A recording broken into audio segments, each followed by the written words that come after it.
ঢাকা মহানগরীতে দুর্গাপূজা নির্বিঘ্নে উদযাপনের জন্য ব্যাপক নিরাপত্তা ব্যবস্থা গ্রহণ করেছে ঢাকা মেট্রোপলিটন পুলিশ ডিএমপি। রোববার ২৮ সেপ্টেম্বর ডিএমপি কমিশনার জানান, পূজার আনুষ্ঠানিকতা শুরু হওয়ায় ভক্তদের নিরাপত্তা নিশ্চিত করতে পূজা মণ্ডপগুলোকে ৪টি শ্রেণীতে ভাগ করে ২৪ ঘণ্টা পুলিশ মোতায়েন করা হয়েছে।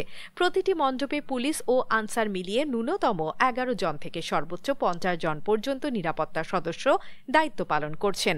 এছাড়া রাজধানীর বিভিন্ন এলাকায় টহল, চেকপোস্ট এবং পূজা মণ্ডপ কেন্দ্রিক প্রায় ২২০০ পুলিশ সদস্য মোতায়েন রয়েছে।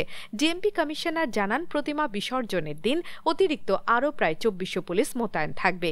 নিরাপত্তা জোরদারে পলাশীর মোড়, রায়শাহী বাজার ও ওয়াইস ঘাটে ৩টি অস্থায়ী ওয়াচ টাওয়ার স্থাপন করা হবে। নিয়মিত পুলিশের পাশাপাশি সাদা পোশাকের গোয়েন্দা সদস্য, সোয়াত, bomb disposal team, dog squad ও ক্রাইম সিন ইউনিট সার্বক্ষণিক প্রস্তুত থাকবে।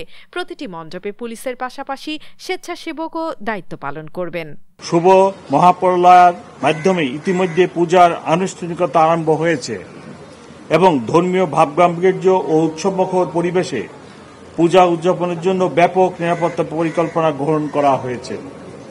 ভক্তদের উপস্থিতি, অবস্থান ও গুরুত্ব বিবেচনায় পূজা উদযাপন পরিষদের সাথে পরামর্শক্রমে পূজা মণ্ডপগুলোকে ৪টি শ্রেণীতে ভাগ করে ২৪ ঘণ্টা পুলিশের উপস্থিতি নিশ্চিত করা হয়েছে।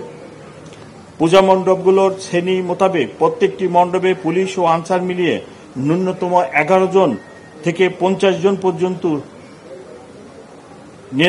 নিরাপত্তা বাহিনীর সদস্য মোতায়েন আছে। স্ব এলাকায় নিয়মিত টহল ও চেকপোস্টের বাইরে পূজা মণ্ডপ কেন্দ্রিক প্রায় ২২০০ পুলিশ সদস্য মোতায়েন থাকবে। সংশ্লিষ্ট পরিচালনা কমিটির সাথে যোগাযোগ রেখে তারা পূজা মণ্ডপের সার্বক্ষণিক নিরাপত্তা নিশ্চিত